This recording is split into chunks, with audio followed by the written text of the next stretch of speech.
together towards becoming one of the largest economies of the world.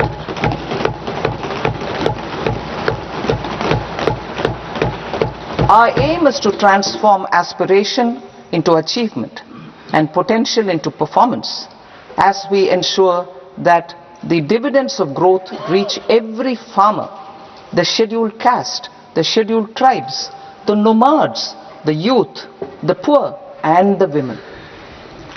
In Vikasit Bharat Young Leaders Dialogue 2026, several innovative ideas were shared with our Prime Minister, which have inspired many of the proposals, making this a unique Yuva Shakti driven budget. Our government's sankalp is to focus on our poor, underprivileged and the disadvantaged. To deliver on this sankalp, and given that this is the first budget prepared in Kartavya Bhavan, we are inspired by three Kartavya. Our first Kartavya is to accelerate and sustain economic growth by enhancing productivity and competitiveness and building resilience to volatile global dynamics. Our second Kartavya is to fulfill aspirations of our people and build their capacity, making them strong partners in India's path to prosperity. Our third Kartavya, aligned with our vision of Sabka Saath, Sabka Vikas, is to ensure that every family, community, region and sector has access to resources, amenities and opportunities for meaningful participation. This threefold approach requires a supportive ecosystem. The first requirement is to sustain the momentum of structural reforms, continuous, adaptive and forward-looking. Second, a robust and resilient financial sector is central to mobilizing savings, allocating capital efficiently and managing risks. Third, cutting-edge technologies, including AI applications, can serve us as force multipliers for better governance. Reform Express. Our government has undertaken comprehensive reforms towards creating employment, boosting productivity and accelerating growth. After the Prime Minister's announcement on Independence Day in 2025, over 350 reforms have been rolled out. This includes GST simplification, notification of labor codes, and rationalization of mandatory quality control orders. High-level committees have been formed, and in parallel, the central government is working with the state governments on deregulation and reducing compliance requirements. The Reform Express is well on its way and will maintain its momentum to help us fulfill our Kartavya. I now move to specific proposals. Under our first Kartavya, to accelerate and sustain economic growth, I propose interventions in 6 areas. 1. Scaling up manufacturing in 7 strategic and frontier sectors.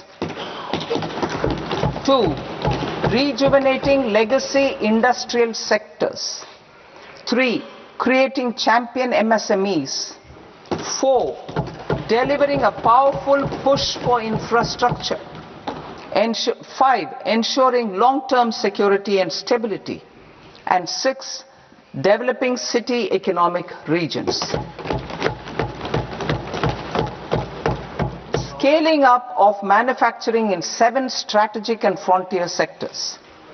Bio-pharma Shakti, meaning Bio-pharma strategy for health advancement through knowledge, technology and innovation. India's disease burden is observed to be shifting towards non-communicable diseases like diabetes, cancer and autoimmune disorders. Biologic medicines are key to longevity and quality of life at affordable costs. To develop India as a global biopharma manufacturing hub,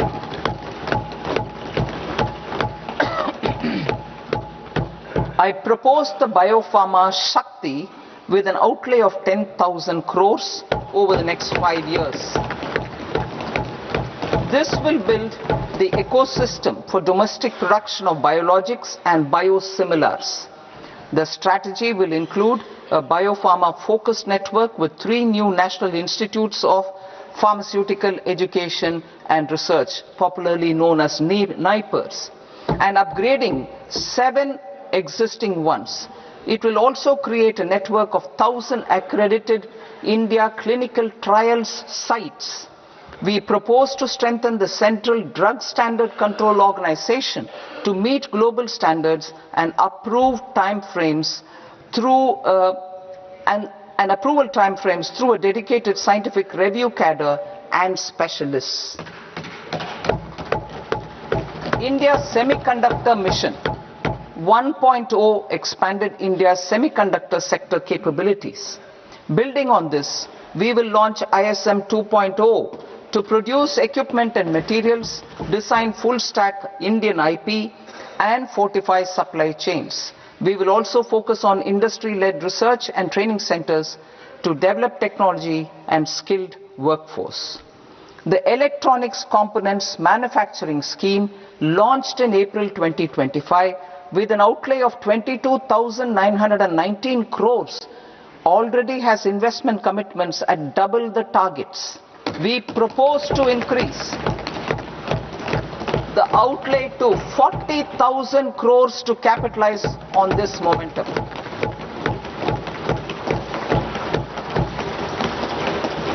A scheme for rare earth permanent magnets was launched in 2025 November. We now propose to support the mineral-rich states of Odisha, Kerala, Andhra Pradesh and Tamil Nadu to establish dedicated rare earth corridors to promote mining, processing, research and manufacturing. To enhance domestic chemical production and reduce import dependency, we will launch a scheme to support states in establishing 3 dedicated chemical parks through challenge route on a cluster-based plug-and-play model. Strong capital goods.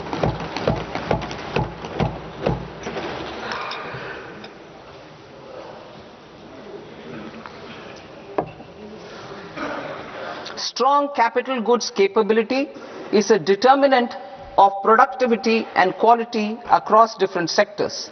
Towards building this capacity, I propose the following.